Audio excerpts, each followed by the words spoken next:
Assalamualaikum warahmatullahi wabarakatuh. Shalom, Om Swastiastu, Nama Budaya, Salam Kebajikan, Rahayu, Rahayu, Rahayu. Perkenalan, nama saya Basidika Ayani Novena Seno, NIM 2024-720105 dari Prodi PGSD. Baik, di sini saya akan menjelaskan materi tentang penjabaran dan perumusan impuls dan momentum. Baik, saya akan menjelaskan tentang latar belakang. Momentum merupakan ukuran dari kecenderungan sebuah benda untuk tetap bergerak dalam lintasannya. Besaran ini dipengaruhi oleh massa dan kecepatan suatu benda, sehingga perubahan salah satunya akan mempengaruhi momentum benda tersebut.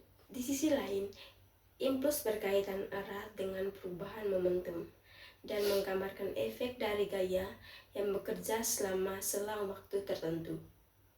Konsep impuls dan momentum sangat penting dalam memahami tumbukan antar benda, sistem tertutup, dan penerapan prinsip kekekalan momentum dalam mekanika. Selain itu, hukum ini juga digunakan dalam berbagai bidang teknik, olahraga, hingga keselamatan berkendara, seperti dalam perancangan airbag mobil dan pelindung tubuh atlet. Penjabaran dan perumusan impuls serta momentum menjadi landasan penting dalam mempelajari dinamika gerak. Dengan memahami hubungan antar gaya, waktu, dan juga perubahan gerak, kita dapat menjelaskan dan memprediksi pergerakan objek secara lebih akurat. Rumusan masalah. Yang pertama, bagaimana hubungan antar impuls dan perubahan momentum suatu benda. Yang kedua, bagaimana cara merumuskan besaran impuls dan momentum secara matematis.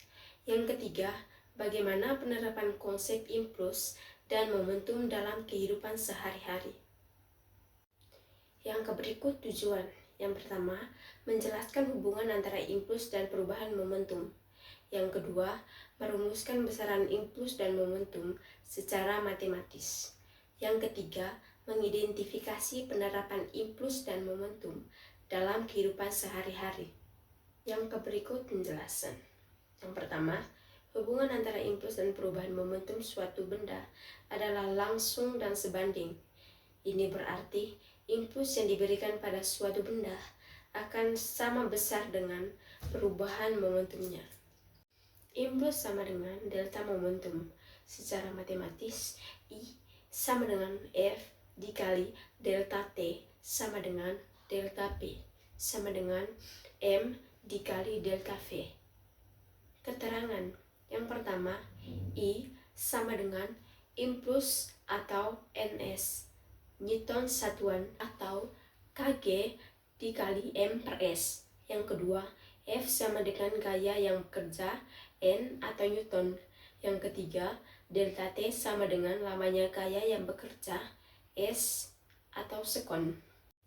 Yang keempat, delta P sama dengan perubahan momentum atau kilogram dikali M per S. Yang kelima, M sama dengan massa benda atau kilogram. Yang keenam, delta V sama dengan perubahan kecepatan M per S. Contoh sederhana, sebuah bola bermassa 1 kg yang awalnya diam, misalnya kecepatan awalnya sama dengan 0, dikenai gaya konstan 5N selama 4 detik. Yang pertama, impuls. I sama dengan V dikali delta T sama dengan 5 kali 4 sama dengan 20 NS, Newton sekon. Kenapa hasilnya 20? Karena 5 dikali 4 sama dengan 20. Perubahan momentum. Karena massa 1 kg dan impuls sama dengan perubahan momentum. Delta P sama dengan 20 kg PM per S. Kecepatan akhir, delta P sama dengan M dikali delta V. Delta V sama dengan 20 per 1 sama dengan 20 M per S.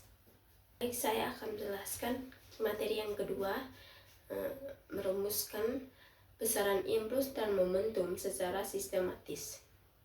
Momentum adalah besaran vektor yang menyatakan hasil kali antara massa suatu benda dan kecepatannya. Rumus momentum. P sama dengan M dikali V. Keterangan. Yang pertama, P sama dengan momentum kilogram dikali M per S. Yang kedua, M sama dengan massa benda atau kilogram.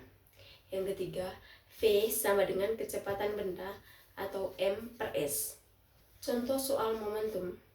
Sebuah bola bermassa 0,5 kg bergerak dengan kecepatan 10 meter per sekon ke arah kanan.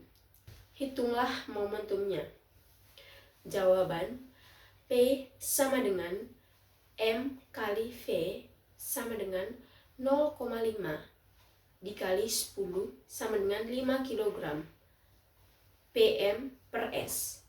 Jadi, momentum bola sama dengan 5 kg M per S ke arah kanan.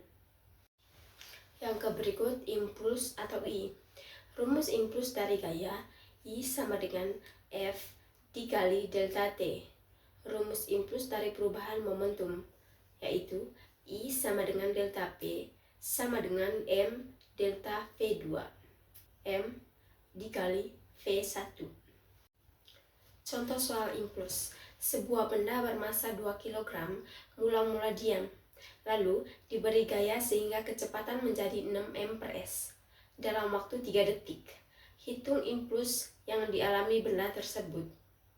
Langkah yang bisa kita ambil dari contoh tersebut ialah cek dengan gaya dan waktu.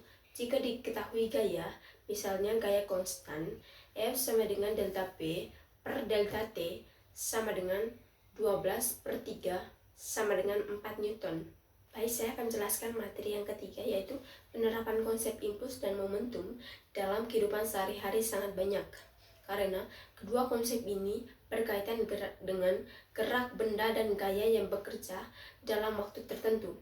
Berikut beberapa contoh yang sering terjadi di kehidupan sehari-hari. Yang pertama, sabuk pengaman dan airbag di mobil. Saat terjadi tabrakan, tubuh penumpang masih memiliki momentum dan cenderung terus bergerak. Airbag dan sabuk pengaman bekerja dengan memperpanjang waktu perlambatan gerak tubuh, sehingga gaya impuls yang dirasakan lebih kecil dan mengurangi cedera. Yang kedua, penangkap bola.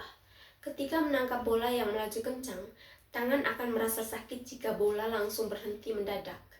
Dengan menarik tangan-tangan ke belakang saat menangkap bola, waktu bertambah, gaya impuls berkurang, dan tangan tidak sakit. Yang ketiga, helm sepeda atau motor.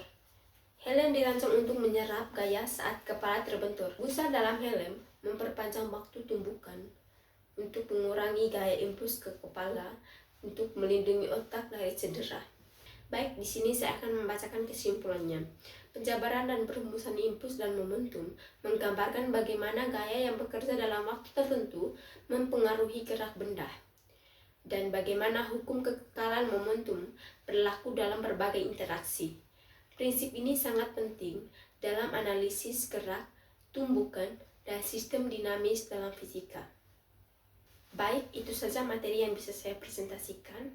Mohon maaf jika ada kesalahan kata atau ucapan yang salah dari saya. Terima kasih.